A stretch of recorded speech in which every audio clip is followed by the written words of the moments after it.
कार्यक्रम में आए भक्तों का, धर्म प्रेमियों का, कथा प्रेमियों का, अतिथियों का, आजीवन सदस्यों का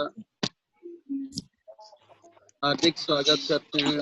आप सब श्री राधा गिरधारी जी के शुभकामनाएं स्वीकार करें, श्री प्रभुपाद जी की कृपा प्राप्त करें। हरे कृष्णा। तो हम चर्चा कर रहे हैं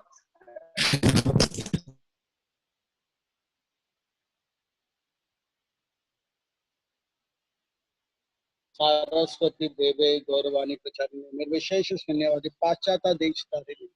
ये पाश्चात्य देश तारिणी का अर्थ होता है पाश्चात्य देश यानी कि बाहर के देश, भारत को छोड़ के, खास करके ये जो अंग्रेज के देश।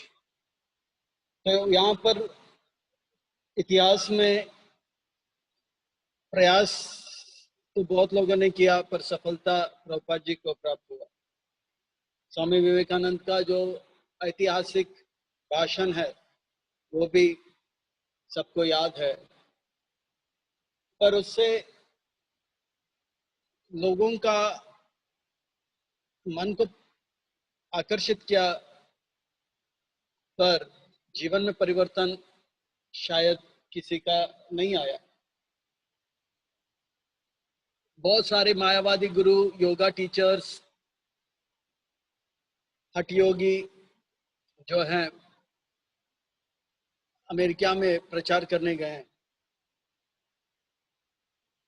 उनका सफलता ऐसा था कि वो लोग अमेरिका में जाके अमेरिका जैसे पैंट शर्ट पहनने लग गए।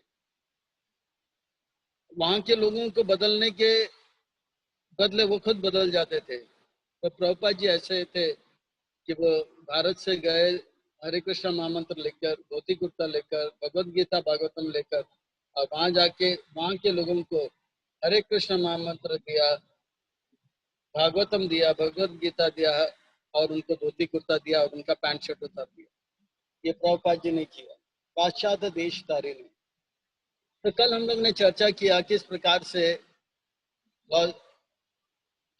सैन फ्रांसिस्को में प्रचार रथ यात्रा हुआ था। 1970 में जो रथ यात्रा हुआ था, सबसे बड़ा रथ यात्रा, इसमें 3 रथ था, और ये रथ बनाने के पीछे नर नारायण प्रभु प्रभुपाद जी के शिष्य थे। उनका हाथ था, जयानंद प्रभु का हाथ था, और श्याम सुंदर प्रभु का। पर वहां पे खतरा यह था कि ब्लैक पैंथर नाम का जो वहां के खतरनाक दल था, उन्होंने धमकी दिया था ये रथ यात्रा होना नहीं चाहिए, और इस रथ यात्रा में होगा तो आपके गुरु को हम जान से मारेंगे। तो वो लोग जो है प्रभुपाद जी को, ब्रह्मानंद स्वामी और खास गर्गमुनि स्वामी ने बोला मत जाओ करके, तो प्रभुपाद जी बोला मैं इन धमकियों से डरता नहीं। और यहाँ पर विष्णुजन स्वामी महाराज से कहा कि आप जाओ, नरसिंह भगवान के प्रार्थना गाओ जब भी नगर संकीर्तन में जाओगे, जब भी आप ये रथ यात्रा चालू करेंगे। तो प्रभुपाद जी आए रथ यात्रा में लेट, और इस रथ यात्रा में ऐसा हुआ कि इतना आगे आगे कीर्तन हो रहा था और पीछे पीछे लड़ाई बहुत हो रहा था। ये ब्लैक पैंथर वाले भक्तों को मार रहे थे, और ब्रह्मानंद स्वामी और गर्गमुनि स्वामी लकड़ी लेके ब्लैक पैंथर वालों को मार रहे थे। और यहाँ पे जगह बलदेव जी का रथ का पहिया टूट गया था, फिर वो पहिया को कीर्तन यहाँ पे हो रहा था, और कुछ भक्त लोग पहिया को ठीक किया, उस रथ को ठीक किया। अभी सुभद्रा के रथ के सामने झगड़ा हो रहा था, सुभद्रा का रथ का पहिया तोड़ दिया था, और वहां पर जब वो पहिया जब टूट गया था तो ब्लैक पैंथर वालों को तो भगा दिया। अब ये रथ को आगे बढ़ाना था, कीर्तन जोर जोर से चल रहा था, किसी को पता नहीं लग रहा था कि यहाँ मारा मारी भी हो रहा था। ऐसा था। फिर इन्होंने क्या किया, मधुविशा स्वामी ने क्या किया, मधुविशा स्वामी उन्होंने क्या किया, बोला कि रथ यात्रा में बहुत लोग थे, 10,000 लोग थे, हिप्पी लोग ये सब। बोला कि मुझे 50 हट्टे कट्टे उत्साहित युवक चाहिए जो कि सुभद्रा का रथ उठाएगा। तो तुरंत 50 लोग खड़े हुए, सब सुभद्रा का रथ को उठाया। बड़ा रथ है, ऐसा नहीं कि छोटा है, जितना हमरा से 3 गुना तो उठाया वो लोग ने। फिर उठाते उठाते वो टूटा हुआ जो रथ जो थोड़ा सा पहिया जो चपटा था, उसको श्याम सुंदर टूडू और 50 लोगों को जो बुलाए, तो 50 भक्त आए, पहिया को ठीक किए, और रथ यात्रा में कीर्तन हो रहा था, यहाँ पहिया ठीक हो रहा था, मारा मारी हो रहा था, तो चलते गए। तो जगन्नाथ जी की कृपा से रथ यात्रा बहुत सफल हो गया। और फिर उन्होंने कहा और मुझे 50 लोग चाहिए जो कि रथ के चारों ओर घेर के रखेगा और किसी को अंदर आने नहीं देगा। तो इस प्रकार से रथ चलता रहा। इसी दौरान 1970 में कृष्ण बुक छापने के लिए जापान में डाई निपॉन कंपनी को दिया था। दुनिया का सबसे बड़ा जो किताब छापने का कंपनी माना जाता था। तो वहां पर डाई निपॉन में लोग ने ये कर दिया था। तो ब्रह्मानंद स्वामी ये रथ यात्रा से 1 महीने पहले गए जापान में, और बोला कि हमको यह कृष्ण बुक जो छाप के चाहिए, आपको ऑर्डर दिया, पैसा दिया, अब आपकी बारी है, हमको ये तारीख से पहले चाहिए।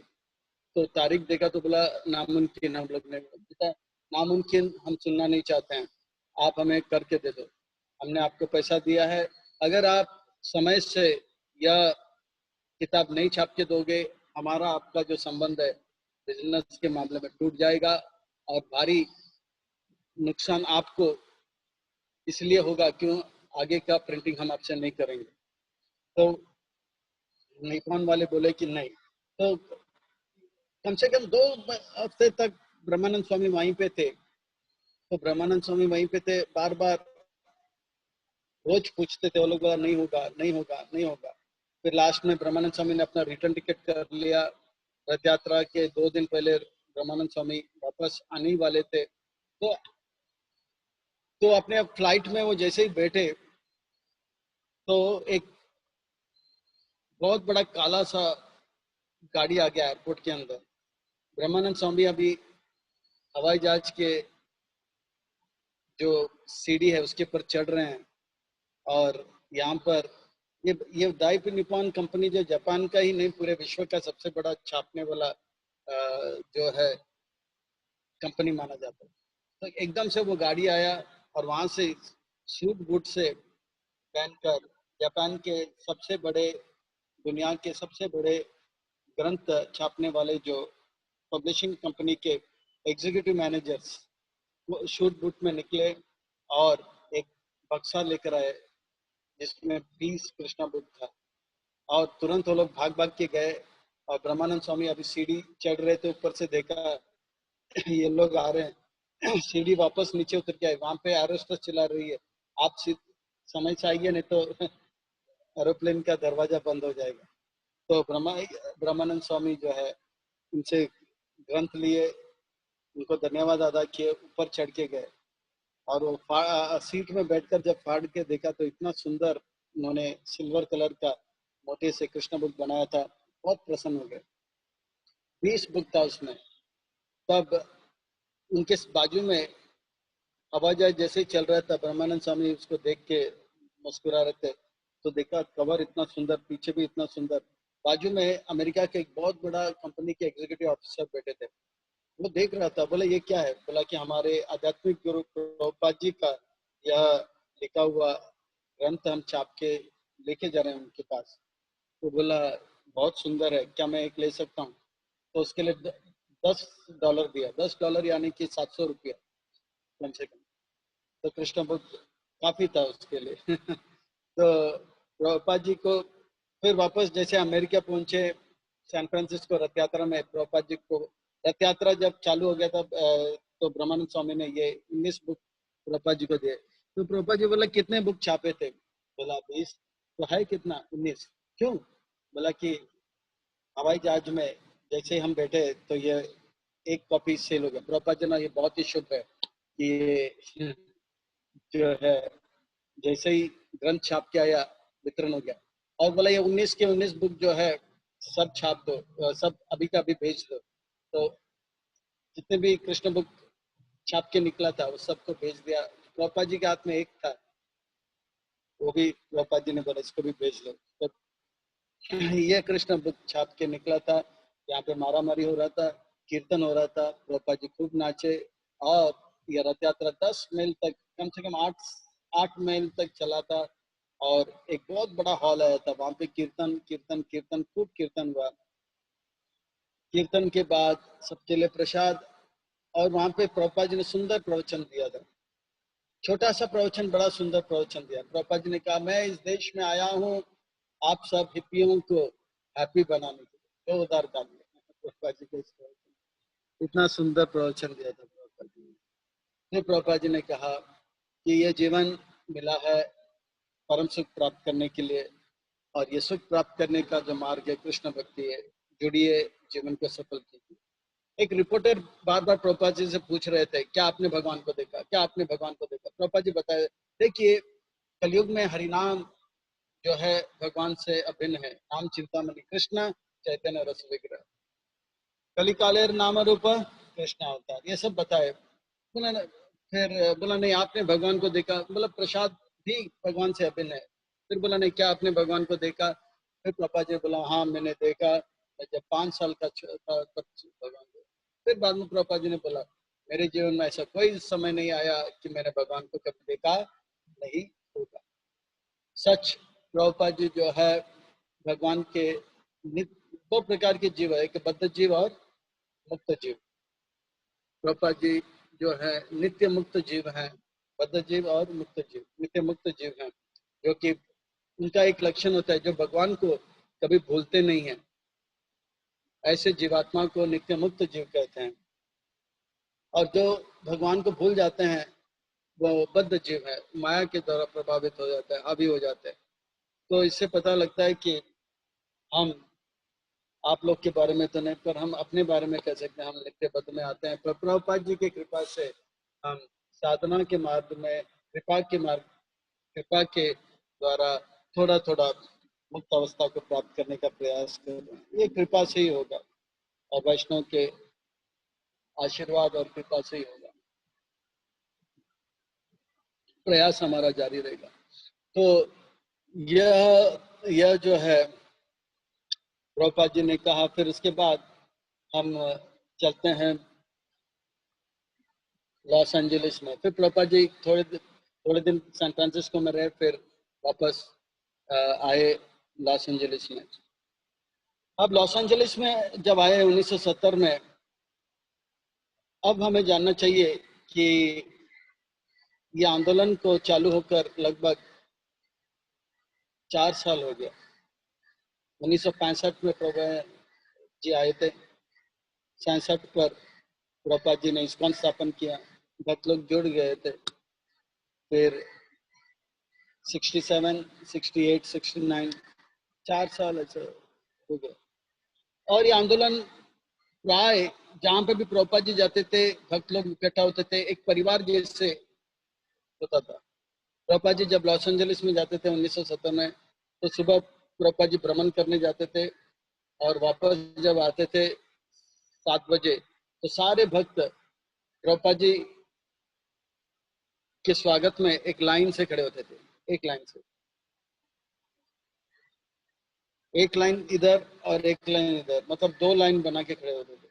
और प्रभुपाद जी के हाथ में एक डब्बा देते थे, उसमें फूल हुआ करता था। तो प्रभुपाद जी एक भक्त को फूल देते थे, और वो भक्त प्रभुपाद जी को फूल देते थे। फिर प्रभुपाद जी वो फूल डब्बे में डालते थे, फिर उसको दूसरा फूल देते थे। और इस प्रकार से भक्त लोग प्रणाम करते थे, प्रभुपाद जी को फूल देते थे, प्रभुपाद जी उनको फूल देते थे। इस प्रकार से आदान प्रदान होता था। ददाती प्रतिगुणाती गुह्यम आख्याति। तो और बीच में बच्चे लोग जो इधर उधर दौड़ते रहते थे, और प्रभुपाद जी उनको भी बीच बीच में देते थे। इस प्रकार से जैसे ही प्रभुपाद जी, कम से कम 200 भक्त थे, पर प्रभुपाद जी एकदम धीरे से और बड़े प्रेम से सबको देते थे। और जो भक्त को ये फूल से मिला, वो आज भी 50 साल हो गया याद करते हैं, प्रभुपाद जी ने मुझे फूल दिया। ये लॉस एंजलिस में हुआ करता था। बहुत सारे भक्त हैं, प्रभुपाद जी को एक ही बार जीवन में मिले थे। प्रभुपाद जी को केवल प्रणाम किया, प्रभुपाद जी को केवल आंख से आंख मिले, या प्रभुपाद जी ने उनको केवल हरे कृष्णा बोला, वो काफी है उनको। उनका 50, 60, 70 बाकी का जीवन कृष्ण भक्ति में उत्साह के साथ निर्वाह करने के लिए। तो ये फूल मिला जीवन भर याद रखते थे। तो इस प्रकार से, और जैसे ही प्रभुपाद जी मंदिर में जाते थे तो उसी वक्त जो है भगवान का अर्च विग्रह का जो है पट खुलता था। प्राय भक्त लोग क्या करते, बहुत सारे अगरबत्ती लगाते थे और इतना धुआं ऑल्टर के अंदर होता था, पर्दा खुलते सारा धुआं जो है एकदम से मंदिर के दर्शनार्थी के को भी मिलता था। कहते हैं कि अर्च विग्रह भगवान के मंदिर से जो धूप का जो धुआं सुगंध आता है, भगवान को स्पर्श करके आता है, उस सुगंध को कोई सुन लेता है तो उनका जीवन सार्थक हो जाता है। भक्ति रसामृत संधि में लिखा है। यहाँ पे इन्होंने क्या किया, इतना दूध डाल दिया, इतना दूध, ताकि जैसे पर्दा खुलता है तो एकदम बादल सा आता था, और यहाँ पे शंख बजता था और दरवाजा खुलता था, बादल सा होता था, फिर बाद में दर्शन होता। प्रभुपाद जी विग्रहों को प्रणाम करके आगे निकलते थे। अब चरणामृत कभी कभी प्रभुपाद जी स्वयं लेते थे। हाँ, मैंने देखा वीडियो में प्रभुपाद जी स्वयं नहीं कि कोई दे। प्रभुपाद जी ऐसा नहीं सोच रहे थे कि मैं अभी इतना बड़ा सन्यासी, मैं इतना बड़ा आचार्य हूँ, अभी मेरे, क्योंकि उनको पता है ये भक्त लोग जो है अभी अभी भक्ति सीख रहा है, उनसे ज्यादा उम्मीद नहीं। पर भारत में अगर ऐसा कोई करता तो प्रभुपाद जी समझ में आता था इन भक्तों को सदाचार नहीं है, पर वहां पे उन्होंने कुछ नहीं बोला उनको। पर इस प्रकार से करते करते उसी वक्त 1970 में वो गोविंदम आदि पुरुषम का कैसेट प्रभुपाद जी ने आदेश दिया कि दर्शन जैसे खुले ठक करके गोविंदम आदि, और जैसे गोविंदम आदि पुरुषम हो रहा है, एक ऑल्टर फिर दूसरा ऑल्टर फिर तीसरा ऑल्टर चरणामृत तक प्रभुपाद जी बैठते थे। ये गोविंदम आदि पुरुषम का जो कैसेट है जो यमुना देवी गाती है, वो लगभग 5 मिनट से 5.5 मिनट का। तो 4 मिनट में प्रभुपाद जी दर्शन करके वापस बैठते थे और प्रभुपाद जी ध्यान से सुनते थे ये गोविंदम आदि पुरुषम तमाम भजन। उनके आंखों में आंसू आते थे कि उनके भक्तों ने इतना सुंदर भगवान के गुणगान के लिए कीर्तन किया था। तो प्रभुपाद जी विष्णुजन महाराज से कहते थे कीर्तन करो, पर विष्णुजन महाराज कहता था कि प्रभुपाद जी आप कीर्तन करो। तो ये चलता रहता था। प्रभुपाद जी बोलते थे आप करो, क्योंकि विष्णुजन महाराज अच्छा कीर्तन करते थे। और भक्त लोग प्रभुपाद जी और विष्णुजन महाराज को साथ में देखकर भाव विभोर हो जाते। यह उनके आंखों का, जैसे हम लोग बोलते हैं ना उत्सव, जगन्नाथ जी का दर्शन जब होता है तो हम लोग क्या बोलते हैं, नेत्र उत्सव, नयन उत्सव। तो इस प्रकार से विष्णुजन महाराज फिर कीर्तन करते थे। ये सुबह का समय है, 7 बजे का, और वहां पर वो लोग बोल रहे हैं क्या, संसार दावा अनुलिद लोकान, विष्णुजन महाराज गा रहे हैं। तो ऐसा नहीं था कि मंगल आरती का जो सिस्टम है कब से शुरू हुआ मैं आपको बाद में बताऊंगा, पर उन दिनों भक्त लोग 10-10 घंटे कीर्तन करते थे। रात को 12 बजे कीर्तन करके आते थे, फिर प्राय कुछ लोग 4:30 बजे, प्रभुपाद जी 4:30 बजे से 6 बजे जपा करके फिर वॉक के लिए निकलते। तो एक बार प्रभुपाद जी ने लॉस एंजल्स में बोला, संसार दावा अनली दलो का तनाय करुण गंगना प्रातः से कल्याण गुण नवस्य गो मध्य गुरु श्री चरणारविंद। इसका अर्थ क्या है, तो भक्त लोग को पता था। प्राय 200 भक्तों में से 300 भक्त थे, 4-5 भक्तों को पता था, पर अचानक प्रभुपाद जी ने पूछा तो जिनको पता था वो भी बोल नहीं पाए। तो बोला इसका, फिर एक भक्त ने बोला कि संसार जो है दावा अनल की तरह, ठीक है, झड़कता हुआ अग्नि की तरह। सब लोग बोलेगा अरे हम लोग तो एसी में बैठे हैं, कहाँ पे अग्नि है। पर एक एक जीवात्मा जो कि सर्वव्यापी है, छोटे छोटे जीवात्मा, सबके अंदर क्रोध अग्नि है, कामाग्नि है, ईर्षा अग्नि है। वो सब छोटे छोटे अग्नि को मिलाए तो दावाग्नि बन जाता है। तो संसार दावानल, ये संत लोग देख सकते हैं, शास्त्र चक्षु से देखा तो देख सकते हैं, गुरु की आंखों से देखे, आचार्यों की आंखों से देखे, या साधु संतों की आंखों से देखे तो ये जो छोटे छोटे अग्नि जो है मिलकर बड़ा दावानल लगता है। तो ये बताया दावानल है, सच में दावानल है।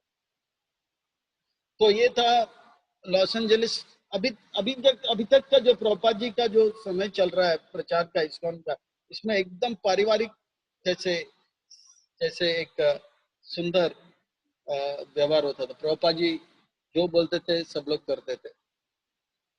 पर यहीं पर लॉस एंजलिस में प्रभुपाद जी लगभग 8 महीने बिताए। 8 कितने महीने? 8 महीने, सबसे ज्यादा समय शायद लॉस एंजलिस में था। और वहां का व्यवस्था जो था, जैसे प्रभुपाद जी को चाहिए था वैसे था, एकदम सब कुछ व्यवस्थित चल रहा था। और प्रभुपाद जी एक एक सिस्टम बना रहे थे, सुबह का उठने का समय, ये वो सब सिस्टम्स बनते जा रहा था। और प्रभुपाद जी भक्तों से सुबह मिलते थे और दोपहर और शाम को ग्रंथों को लिखने के लिए समय देते थे। एकदम व्यवस्थित हो रहा था। प्रभुपाद जी आप सोचे कि अब उनका आ, आ, जो कर्तव्य था गुरु के प्रति पाश्चात्य देश तारी ने, वो पूरा हो गया। और देश को तारने का जो आज्ञा है, प्रभुपाद जी सोचा कि आप मेरे हाथ, मुझे नहीं करना है, वो मेरे गुरु भाई करेंगे। भक्ति सिद्धांत सरस्वती ठाकुर मेरे गुरु महाराज ने मेरे गुरु भाइयों को दिया है भारत को तारने के लिए, और पाश्चात्य देश को तारने का जिम्मेवारी मुझे दिया, और मैं अच्छी तरह से कर रहा हूँ और यहाँ बैठ के मैं करूंगा। और प्रभुपाद जी बहुत प्रसन्न हो गए और उनका पूरा अब मन हो गया कि लॉस एंजलिस को ही international society for Krishna consciousness का हेडक्वार्टर बनाएंगे। लॉस एंजलिस को हेडक्वार्टर वहां पे बीबीटी भी बन गया, इस्कॉन भी बन गया। भक्तों का संख्या दिन पर दिन बढ़ते जा रहा है। प्रभुपाद जी सबको प्रोत्साहित करके सब लोग उत्साहित हो रहे थे। कुछ भी मीटिंग होना तो सबको यहाँ बुलाते थे। जय श्री श्री राधा गिरधारी जी की जय, जगन्नाथ बलदेव सुभद्रा की जय, श्री श्री गौरीताय की। इन्हीं दिनों में कुछ ऐसा घटना हो गया कि इस्कॉन का जो है व्यवस्था अभी बदलना प्रभुपाद जी को जरूरी पड़ा। विष्णुजन महाराज, सुबल महाराज, गर्गमणि स्वामी और ब्रह्मानंद स्वामी, ये लोग खास करके ब्रह्मानंद स्वामी बोलते हैं, वो अपने आप को दोष देते हैं, बोलते हैं कि उनको प्रभुपाद जी से बहुत गुस्सा आ गया था। क्या कारण है बताने पर एक प्रकार से गुस्सा आ गया था। और ब्रह्मानंद स्वामी प्रभुपाद जी को ज्यादा आदर देना जो है उसमें कमी लाए, यानी कि आदर नहीं देते थे।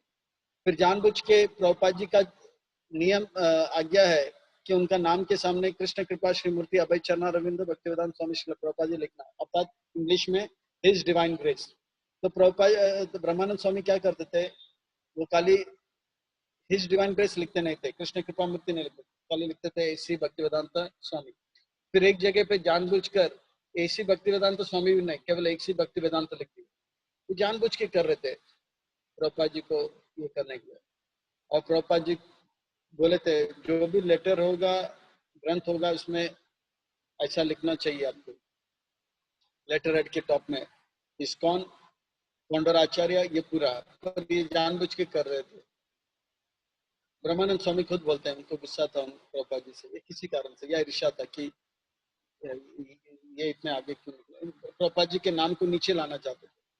तो तो तो प्रभुपाद जी जान गए लॉस एंजलिस में। फिर बाद में प्रभुपाद जी ने बोला कि ठीक है ब्रह्मा। फिर उन्होंने प्रभुपाद जी ने फिर एक बुक छाप कर लेकर आए थे बॉस्टन से।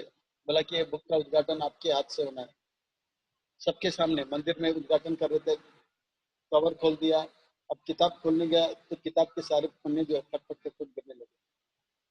यानी कि जानबूझकर जो है, अभी वही कृष्ण बुक जब दिए तो एकदम बहुत सुंदर था, उसका बना हुआ था। पर ये जो किताब जानबूझकर उन्हें बहुत बुरी तरह से लाया और सबके सामने गिर गया। और जानबूझ के प्रभुपाद जी रोज सुबह चरणामृत लेते थे, उसमें नमक डाल दिया था। और प्रभुपाद जी जब लिया तो बोला इसमें नमक है। ऐसा बहुत कुछ हो रहा था। फिर लास्ट में प्रभुपाद जी कुछ बोले नहीं, त्रिनादपि सुनिचे ना, सहन किया। फिर बाद में बोले ब्रह्मानंद, अभी आप गर्गमुनि, विष्णुजन, सुबल जो आप लोग त्रिदंड लो लो और आप लोग संन्यास बनो, अर्थात अभी आप लोग भ्रमण करना शुरू करो।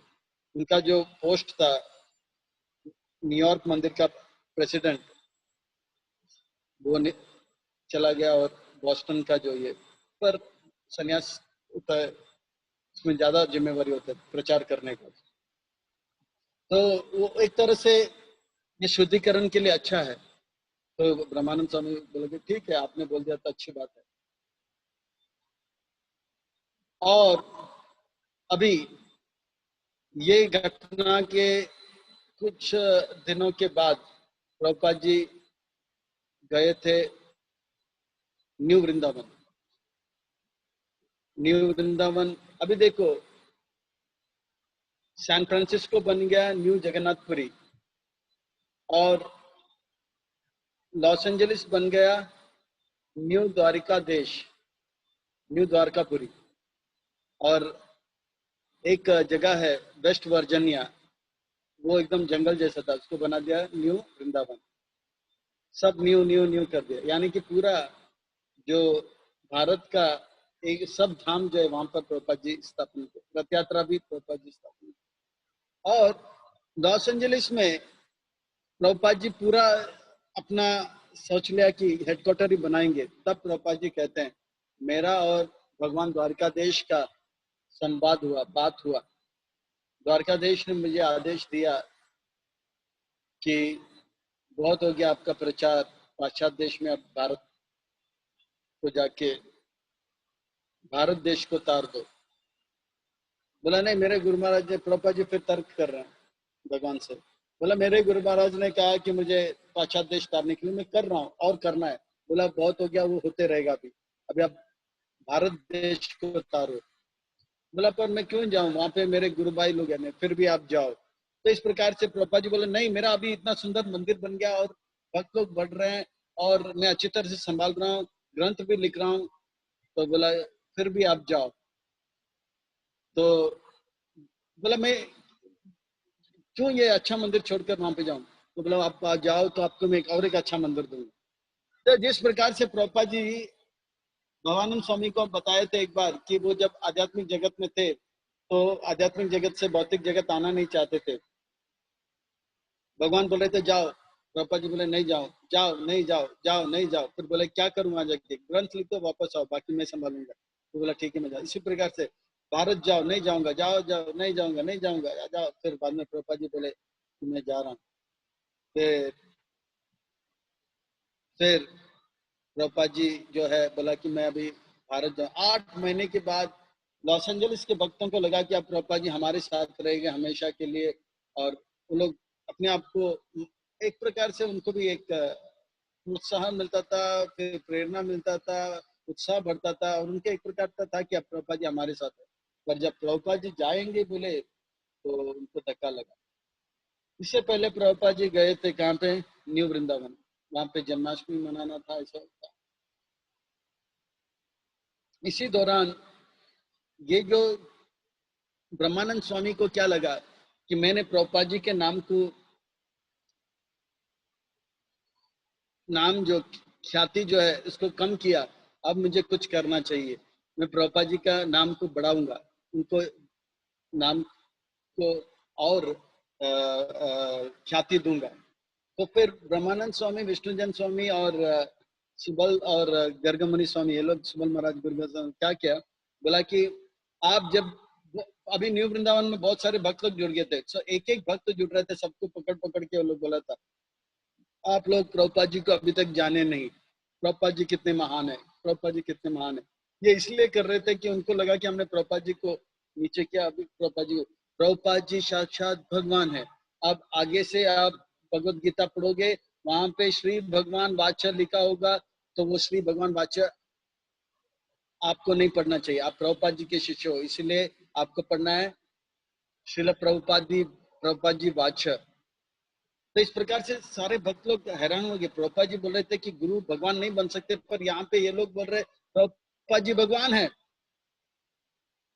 बहुत एक एक को धमकी दे के तो बोला आप लोग अपराध कर रहे हो, इसलिए प्रभुपाद जी कह रहे हैं कि मैं इंडिया जाऊंगा, आप सबके अपराध के कारण प्रभुपाद जी हम सबको छोड़ के जा रहे हो, आप समझो प्रभुपाद जी भगवान है, प्रभुपाद जी भगवान है। इस प्रकार से प्रभुपाद जी का भगवान का दर्जा दे रहे थे। अब समझने वाली बात यह है कि यह समय है प्रभुपाद जी के संस्था के सबसे बड़े भक्त लोग जो थे, जो प्रचारक जो थे, वो विष्णुजन महाराज थे, ब्रह्मानंद स्वामी, गर्गमणि स्वामी और सुबल महाराज। अब प्रभुपाद जी से बोले कि ठीक है, फिर प्रभुपाद जी बोले कि ठीक है, अब इस्कॉन जो है केवल मैं अकेला नहीं चलाऊंगा, इस्कॉन चलेगा एक कमेटी के द्वारा, और वो कमेटी होगा गवर्निंग बॉडी। 12 लोगों को उसमें जोड़ा था, उसमें 12 जन के नाम जो सब जो थे, जो गृहस्थ थे, वो सब